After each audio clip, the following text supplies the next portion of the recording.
Good morning student. Chapter चल रहा है 4 नंबर का जिसका नाम है क्वाड्रेटिक इक्वेशन और उसके अंदर एक्सरसाइज 4.2 4.1 कल खत्म हो गई, आज स्टार्ट करते हैं 4.2। 4.1 के अंदर क्वाड्रेटिक इक्वेशन कैसे बनता है वो एक्सप्लेन किया। 4.2 के अंदर हमें उसको सॉल्व करना है, मतलब इक्वेशन के रूट फाइंड करने हैं और रूट फाइंड करने के लिए फैक्टराइजेशन मेथड यूज करनी है हमें। तो वैसे क्वाड्रेटिक इक्वेशन कोई होता है जैसे ax² + bx + c = 0, तो उसके रूट फाइंड करने के लिए तीन मेथड अवेलेबल है। एक जो है उसको बोलेंगे फैक्टराइजेशन, तीसरी है डिस्क्रिमिनेंट से या हम बोलेंगे फॉर्मूला, जिससे हमें डिस्क्रिमिनेंट मतलब डी फाइंड करना पड़ेगा, और उसके बाद है कंप्लीट स्क्वायर या परफेक्ट स्क्वायर। ये तीन मेथड से आप क्वाड्रेटिक इक्वेशन को सॉल्व कर सकते हैं, मतलब उसके रूट निकाल सकते हैं। फैक्टराइजेशन मेथड आपको आती है, जैसे आप पॉलिनोमियल चैप्टर के अंदर जीरोस फाइंड करते थे वैसे ही, और 4.1 के अंदर भी आपको एक्सप्लेन किया था। फॉर्मूला अब आएगा, ये सबसे ज्यादा यूज होता है आगे जाके, इसका भी परफेक्ट स्क्वायर बुक के अंदर है, लेकिन सिलेबस जो आपका है कोविड की वजह से जो सिलेबस जो डिटेक्ट हुआ उसके अंदर इसको निकाल दिया है परफेक्ट स्क्वायर। लेकिन ये मेथड की थोड़े 2-3 सब मैं आपको एक्सप्लेन कर दूंगा, क्योंकि आगे जाके जब 11th-12th में जाओगे वहां पे वो काम में आएगा परफेक्ट स्क्वायर। तो फैक्टराइजेशन मेथड से अभी हमें इसके रूट फाइंड करने हैं। तो कैसे फाइंड करेंगे वो देखिए। x² - 3x - 10 फर्स्ट वाला इक्वेशन है, x² - 3x - 10 = 0। फैक्टराइजेशन मेथड आपको आती है, क्वाड्रेटिक इक्वेशन है, यहाँ पे 10 के ऐसे पार्ट बनाइए जिससे प्रोडक्ट 10 हो जाए और सब्ट्रैक्शन 3 हो जाए। तो आप 5 3 लिखोगे, 5 3 5 के अंदर से 3 जाएगा, 2 जाएगा तो 3 रहेगा और दोनों की प्रोडक्ट क्या होगी -10। तो सीधा ही उसका आंसर क्या होगा x - 5 x + 2। साइन आपको कैसे रखनी है वो स्टैंडर्ड 9 से मैंने एक्सप्लेन किया था और 10 के अंदर भी एक्सप्लेन किया था कि यहाँ पे जो साइन है वो बड़े की घर जाएगी और इसका ऑपोजिट साइन छोटे वाले की घर जाएगी। तो दो ब्रैकेट जो होते हैं उसका प्रोडक्ट 0 कब होता है, जब फर्स्ट वाला 0 होता है तब, या तो फिर सेकेंड वाला 0 होता है तब। तो x = होगा 5 या तो फिर x = होगा -2। तो इसके रूट कितने मिले, 2 उसके रूट मिले। तो ये था फर्स्ट वाला। सेकेंड वाला देखिए, सेकेंड वाले के अंदर 2x² + x - 6 = 0। 6 2 12, 12 के ऐसे पार्ट बनाइए जिससे प्रोडक्ट 12 हो जाए और सब्ट्रैक्शन 1 हो जाए। यहाँ पर माइनस की साइन होती है, कांस्टेंट टर्म अगर माइनस होता है तो हमें सब्ट्रैक्शन वर्ड यूज करना है, अगर यहाँ कांस्टेंट टर्म पॉजिटिव है तो एडिशन वर्ड यूज करना है। तो 12 के ऐसे पार्ट बनाए जिससे प्रोडक्ट 12 हो जाए और सब्ट्रैक्शन 1 हो जाए। तो इसके लिए 4 3 यहाँ पे ऑपोजिट साइन रखनी है, ये जो साइन है वो बड़े के आगे यहाँ पे माइनस की साइन रहेगी। आगे कोई अगर नंबर दिखता है तो उसको डिवाइड कर देंगे, ये भी मेथड आपको मैंने एक्सप्लेन की है। और यहाँ लिखेंगे x, यहाँ पर लिखेंगे x, ये कट हो गया 2 से, तो ये सीधा फैक्टराइज हो गया x + 2 और यहाँ पे 2x - 3 = 0। यहाँ पर बड़ी मेथड करने की जरूरत नहीं है। तो x + 2 = 0 और 2x - 3 = 0। तो x = -2 और x = 3/2। चलो सेकेंड वाला हो गया। थर्ड वाले सब में देखिए, थर्ड वाले में लिखा है √2x² + 7x + 5√2 = 0। यहां पर भी आगे कोई नंबर होता है तो कांस्टेंट के साथ हम मल्टीप्लाई करेंगे, तो √2 × 5√2 कितना हो जाएगा, √2 × √2 2 × 5 10 हो गया। 10 के पार्ट बनाएंगे, प्रोडक्ट 10 हो जाए और एडिशन 7 हो जाए।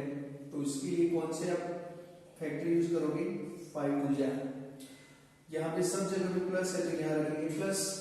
आगे कोई नंबर दिखता है तो उसको डिवाइड करना पड़ता है, जैसे √2, यहाँ x, यहाँ पर भी x, ये तो कट नहीं होगा तो इतना आएगा √2x + 5, ये कट हो जाएगा √2 से, तो x plus √2 is equal to 0। तो यहां पर क्या आएगा, √2x प्लस 5 इक्वल टू 0 और x plus √2 is equal to 0। तो x is equal to -5 upon √2 और x इज इक्वल टू -√2। चलिए हो गया। फोर्थ वाले में देखिए, फोर्थ वाले में ये 8 को वहां पे मल्टीप्लाई करेंगे, 2x² minus x plus 1/8 is equal to 0 है। 8 को वहां पे लेंगे, 16x² minus 8x plus 1 is equal to 0। ये तो परफेक्ट स्क्वायर है। परफेक्ट स्क्वायर कैसे पता चलता है, आपको पता है 16 का रूट क्या निकलता है 4x, 1 का रूट क्या निकलता है 1, 4x का ट्वाइस क्या होता है 8x, तो बीच में दिखता है।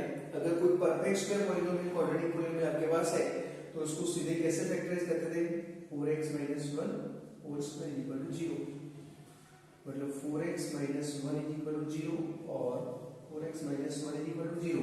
वन टाइम लिखोगे तो भी चलेगा, x इक्वल टू 1/4 और x इक्वल टू 1/4। फिफ्थ वाला सम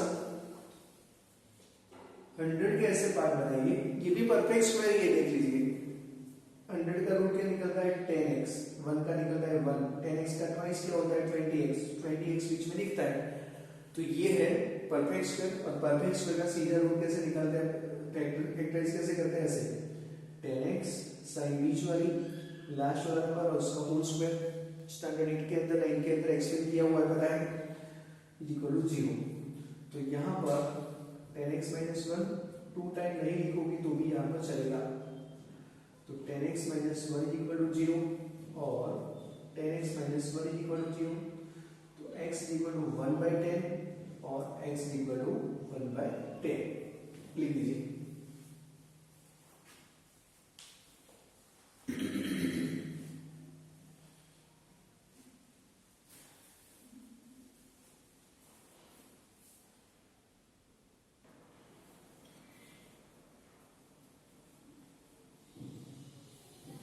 क्वेश्चन नंबर 2 का first, John and Jeevanti together have 45 marbles. John और जीवंती के पास 45 मार्बल है। Both of them lost 5 marbles, दोनों के पास से 5 मार्बल मतलब लॉस्ट हो जाते हैं। At the product of the number of marble they now have is 124। अब इनके पास जो दोनों के पास से 5 मार्बल गुम हो जाते हैं और जो बाकी के जो मार्बल बचते हैं उनकी प्रोडक्ट क्या होती है 124। Find out how many marbles they have to start with, उनके पास कितने मार्बल होंगे वो फाइंड करना है। तो यहाँ पे लिखते हैं let the number of marble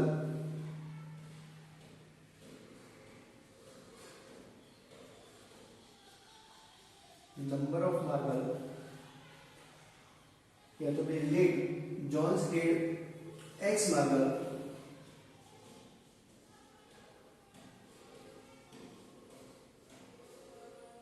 x marbles,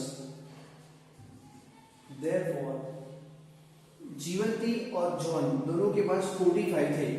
ये जीवंती के पास और ये जॉन के पास, ऐसे समझिए दोनों के पास, जॉन के लिए A और जीवंती के लिए B, दोनों के पास मार्बल कितने थे 45। अगर आपने इसके लिए x सपोज किए हैं तो उसके लिए कितने बचेंगे 45 माइनस x बचेंगे। कई बार क्या होता है, कई स्टूडेंट भूल जाते हैं और जॉन के पास x लिख देते हैं और जीवंती के पास y लिख देते हैं, तो भी कोई प्रॉब्लम नहीं होगा। लास्ट में वो इक्वेशन बनेगा, x और y वाला इक्वेशन, या तो फिर लास्ट में x में या y में कन्वर्ट होकर वो क्वाड्रेटिक इक्वेशन बन जाएगा। कई लोग भूल जाते हैं कि लीनियर इक्वेशन में 2 वेरिएबल, थर्ड वाले चैप्टर का सम है कि इसका सम है, तो याद रखना है जब अगर प्रोडक्ट की बात की होगी तो इसका होगा। अगर ऐसा भी याद नहीं रखना, आपने अगर x और y सपोज करके किया है तो भी लास्ट में जब प्रोडक्ट करने जाओगे तो एक क्वाड्रेटिक इक्वेशन बन जाएगा, तो भी आपका आंसर मिलेगा। यहाँ पे जॉन के पास x मार्बल है तो फिर जानवी के पास कितने होंगे, सॉरी जीवंती के पास, जीवंती है कितने मार्बल होंगे 45 माइनस x मार्बल्स उसके पास होंगे। अब दोनों के पास से 5 मार्बल गुम हो जाते हैं। तो भी कितना होगा, उसके पास x मार्बल थे, 5 गुम हो गए तो x माइनस 5 हो गया। उसके पास 45 माइनस एक्स थे, 45 माइनस एक्स, 5 गुम हो गए, और जो बचता है उनकी प्रोडक्ट क्या होती है, तो उनकी प्रोडक्ट होती है 124। देखिए वो इक्वेशन बनेगा, तो यहाँ पर x माइनस 5, यहाँ पर 40 माइनस एक्स इक्वल टू 124। अब हम दोनों ब्रैकेट को मल्टीप्लाई करेंगे तो क्वाड्रेटिक इक्वेशन बनेगा, तो यहाँ 40x minus x square minus यहाँ पे 200 plus 5x equal to 124, multiply करेंगे 40x minus x square minus 200 और यहाँ पर 5x स्क्वायर, तो ये माइनस एक्स स्क्वायर यहाँ पर कितना हो गया, 45x हो गया इन दोनों का टोटल, माइनस 200 इसको अंदर भेजेंगे तो 124 इक्वल टू 0, तो माइनस एक्स स्क्वायर यहाँ पर 45x, यहाँ कितना रहेगा, माइनस 324 इक्वल टू 0। इक्वेशन को माइनस के साथ मल्टीप्लाई कर दो तो साइन चेंज हो जाएगी, 45x प्लस यहाँ पे होगा 324 इक्वल टू 0। अब 324 के ऐसे पार्ट बनाइए जिससे प्रोडक्ट हो जाए 324 और एडिशन हो जाए 45, तो उसके पार्ट में बनाता हूँ। 324 जो है उसको 4 के साथ डिवाइड कर दो तो 4 8 32 होगा, तो 81 से हो जाएगा।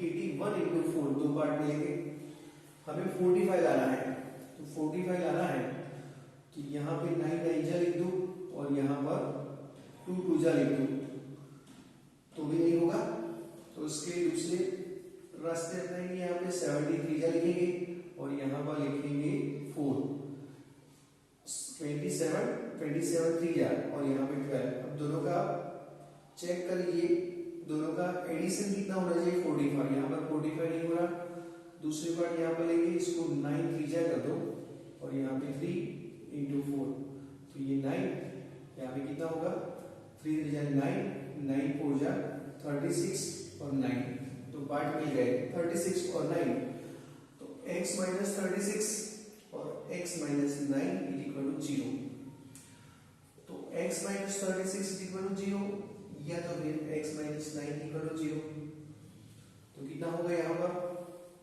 x इक्वल टू 36 और x इक्वल टू 9, मतलब या तो उनके पास 36 मार्बल होंगे या तो उनके पास 9 मार्बल होंगे। लिख दो।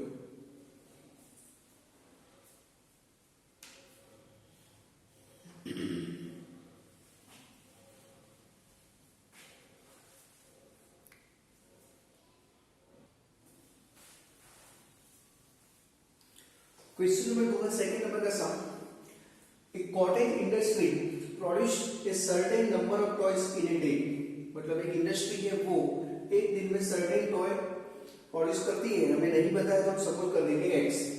The cost of the production of each toy was found to be 55 minus the number of toys produced in a day, मतलब जो टॉयज जो बनता है उसका कॉस्टिंग जो होता है वो कॉस्टिंग के साथ होता है 55 के अंदर से जो आपने प्रोड्यूस किया था वो सब्ट्रैक्ट कर दो तो एक टॉय की प्राइस आपको मिल जाएगी, मतलब कॉस्टिंग प्राइस मिल जाएगी।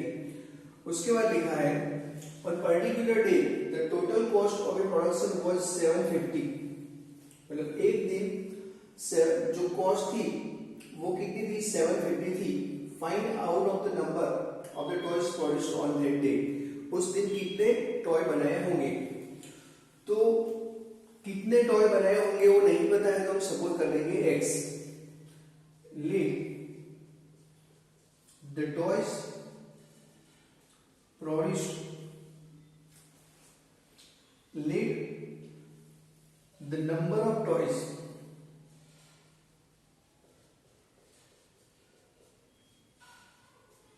produced on that day is x। उस दिन जो मतलब जो टॉयज बनाए थे वो कितने थे, x हैं। अब उसका कॉस्टिंग क्या है, एक टॉय का कॉस्टिंग क्या है, तो उसने बोला है 55 के अंदर से आप ये x को सब्ट्रैक्ट कर दो। 55 के अंदर से जो टॉयज आपने बनाए थे उसको सब्ट्रैक्ट कर दो, तो एक टॉयज की आपको कॉस्टिंग मिल जाएगी। Therefore the cost of a toy is कितना होगा, 55 के अंदर से जो आपने प्रोडक्शन किया था वो सब्ट्रैक्ट कर दो। तो आपको पता है कि ये नंबर ऑफ टॉय है और ये उसकी कॉस्टिंग है, तो टोटल कॉस्ट कैसे बनेगी, जैसे एक टॉय, एक डस्टर आपने बनाया और उसकी प्राइस है 10 रुपीज और आपने 5 बनाए हैं, 5 डस्टर, तो टोटल कॉस्ट कितनी आएगी, तो आप दोनों की प्रोडक्ट करोगे। तो यहाँ पे नंबर ऑफ टॉयज कितने थे, x, एक टॉय था उसकी प्राइस कितनी है, कॉस्टिंग कितनी है 55 माइनस x, तो x टॉय की कितनी बनेगी, तो टोटल कॉस्ट होगी दोनों की प्रोडक्ट की जितनी। तो यहाँ पर x और 55 माइनस x, ये एक टॉय था उसकी कॉस्टिंग और ये टोटल टॉयज, इन दोनों की मल्टीप्लिकेशन करेंगे तो कॉस्टिंग मिलेगा और कॉस्टिंग कितना था 750। तो यहाँ पर 55 x minus x square is equal to 750, उसको अंदर लाएंगे तो x square minus 55x plus 750 is equal to 0। तो 750 के ऐसे पार्ट बनाइए जिससे प्रोडक्ट 750 हो जाए और एडिशन 45 हो जाए। तो कौन से पार्ट लेंगे आप 750 की, तो 75 इंटू 10 कर दो, यहाँ पर 25 त्रिज्या कर दो इंटू 10 कर दो, तो 25 और 30 दोनों की प्रोडक्ट कितनी हो जाएगी, यहाँ पर 55 हो जाएगी। तो मिल गए part x minus 25 and x minus 30 is equal to 0। अब दोनों का एडिशन करोगे तो 55 होगा और मल्टीप्लिकेशन होगी 750, तो x माइनस 25 इक्वल टू 0 और x माइनस 30 इक्वल टू 0, तो x इक्वल टू 25 और x इक्वल टू 30। मतलब उस दिन 25 टॉय बने होंगे या तो भी 30 टॉय बने होंगे, तब जाके इतना कॉस्टिंग हुआ होगा। लिख दीजिए।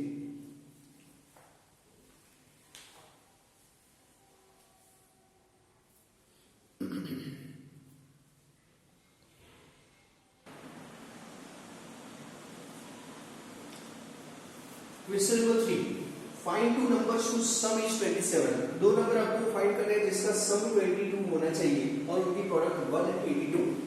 तो दो नंबर के अंदर से आपको एक भी नंबर नहीं पता है, तो एक नंबर आप x सपोज करोगे और गलती से आपने y सपोज कर दिया तो भी कोई प्रॉब्लम नहीं होगी, वो आगे जाके क्वाड्रेटिक इक्वेशन बन जाएगा।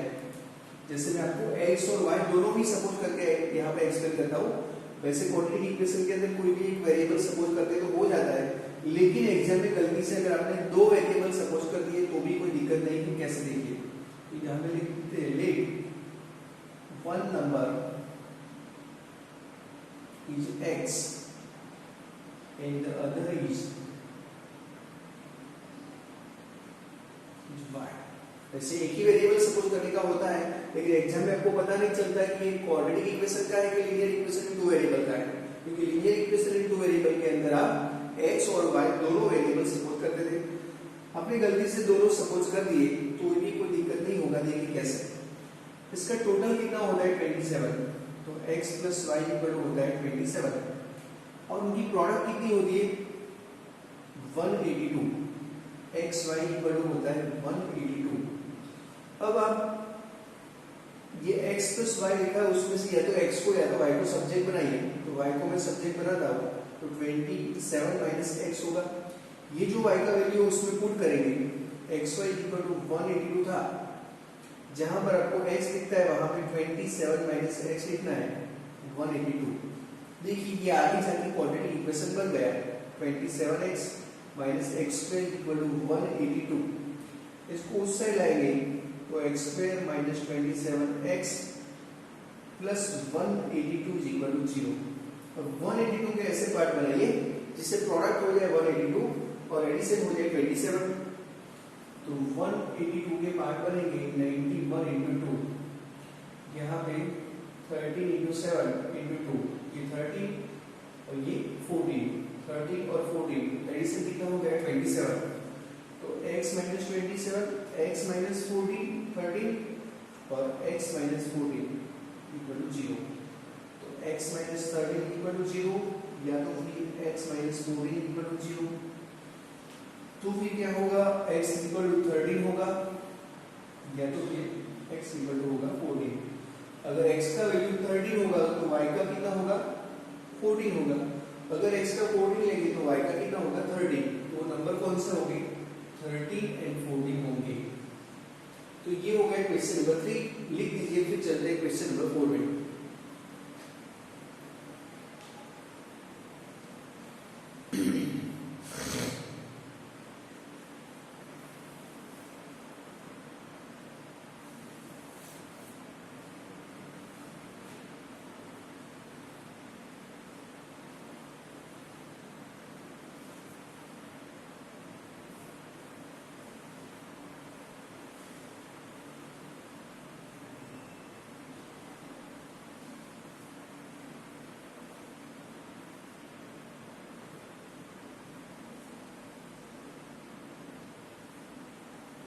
Find two consecutive positive integer, sum of whose square is 365। दो consecutive नंबर आपको चाहिए जिसका स्क्वायर का टोटल होता है 365। तो यहाँ पे लिखते हैं let two consecutive positive integers are। consecutive मतलब एक अगर 10 होता है तो उसके बाद कौन सा आता है 11, उसके अंदर 1 ऐड कर देंगे। एक अगर 5 है तो उसके बाद कौन सा आता है 6। एक अगर x है तो दूसरा कौन सा होगा x plus 1 कंजुगेटिव x। एक x है तो दूसरा कौन सा होगा x plus 1। दो कंजुगेटिव पॉजिटिव इंटीजर तो मिल गए। अब उनका टोटल, उनका जो स्क्वायर का टोटल है, सम ऑफ व्हिच स्क्वायर, उसके स्क्वायर का सम कितना होता है 365। मतलब ये वाला जो नंबर है वो और ये वाला जो नंबर है वो कितना होता है 365। तो यहाँ पर x स्क्वायर एक्सपेंशन करेंगे x square plus 2x plus 1 equal to 365। 1x square और 1x square 2x square plus 2x plus 1 365 अंदर जाएगा। यहाँ पर 2x square plus 2x minus 364 equal to 0। दो इक्वेशन को 2 के साथ डिवाइड कर दो तो कितना होगा x स्क्वायर होगा प्लस x होगा और यहाँ पे 364 उसका आधा कितना होगा 364। यहाँ पर 182 तो 182 इक्वल टू 0। 182 के पार्ट बनाएंगे जिससे प्रोडक्ट 182 हो जाए और सब्ट्रैक्शन 1 हो जाए। तो 182 के पार्ट बनाएंगे 91 2 जा, इसको 13 7 का लिखेंगे और ये 2 इसको दे देंगे वहां पे 13 into 14 सब्ट्रैक्शन 1 हो गई। तो यहाँ पर जो साइन है वो बड़े की घर जाएगी तो x plus 14 x minus 13 equal to 0। तो x plus 14 इक्वल टू 0 या तो फिर x माइनस 13 इक्वल टू 0। तो x इक्वल टू माइनस 14 या तो फिर x इक्वल टू 13। ये तो पॉजिटिव नहीं है, minus 14 does not belong to n, ये तो पॉजिटिव नहीं है। देयरफॉर x इक्वल टू कौन सा होगा 13। अगर एक नंबर 13 होगा तो उसके बाद कौन सा नंबर आएगा, एक 13 होगा तो दूसरा होगा 14। अब उसकी स्क्वायर का टोटल कीजिए 365 हो जाएगा। देखिए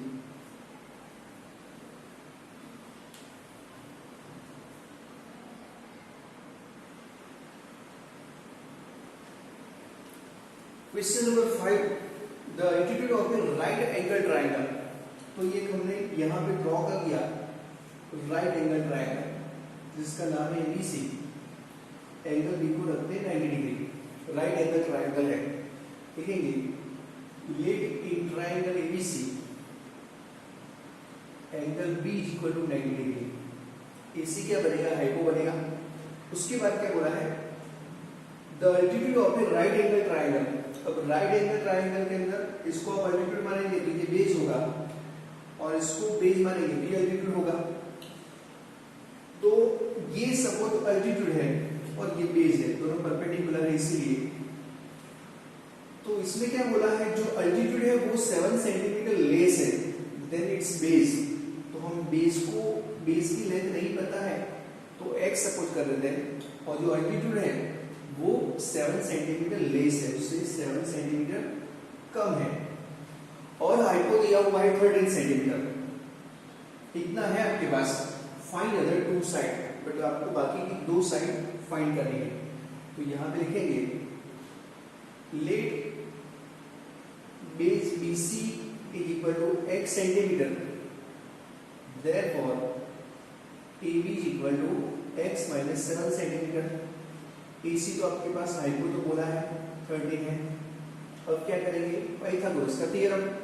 तो पाइथागोरस का थ्योरम क्या था, AC square equal to AB square plus BC square. AC कितना दिख रहा है 13, AB कितना है x माइनस 7 होल स्क्वायर और BC कितना था x। 130 169 हो जाएगा। यहाँ पर यहाँ एक्सपांशन करेंगे x square minus 14x plus 49 plus होगा x स्क्वायर। 1x स्क्वायर और 1x स्क्वायर हो जाएगा 2x स्क्वायर। यहाँ पर minus 49x minus 14x plus 49 ये अंदर आएगा 169 equal to 0। 2x square minus 14x यहाँ कितना हो जाएगा, यहाँ पर हो जाएगा 1 माइनस 120 इक्वल टू 0। सबको 2 के साथ डिवाइड कर दो तो x square minus 7x minus 60 equal to 0। 60 के ऐसे पार्ट बनाइए, प्रोडक्ट 60 हो जाए और सब्ट्रैक्शन 7। तो 60 के पार्ट कौन से बनेंगे, 60 के पार्ट बनाएंगे 12 5 तो x माइनस 12 और यहाँ पर x प्लस 5 इक्वल टू 0। तो x माइनस 12 इक्वल टू 0 और x plus 5 equal to 0। x equal to 12 होगा या तो फिर x इक्वल टू होगा minus 5। Minus 5 is not possible क्योंकि साइड की लेंथ कभी नेगेटिव नहीं होती। Minus 5 is not possible, therefore x equal to कितना होगा 12। x जो था वो बेस था, therefore BC equal to 12 centimetre और जो AB है उससे कितना लेस था 7 लेस था। तो 12 माइनस 7 तो कितना होगा 5 सेंटीमीटर। लास्ट वाला सम आपको खुद करना है। तो एक्सरसाइज 4.2 खत्म हो गई, लिख दीजिए।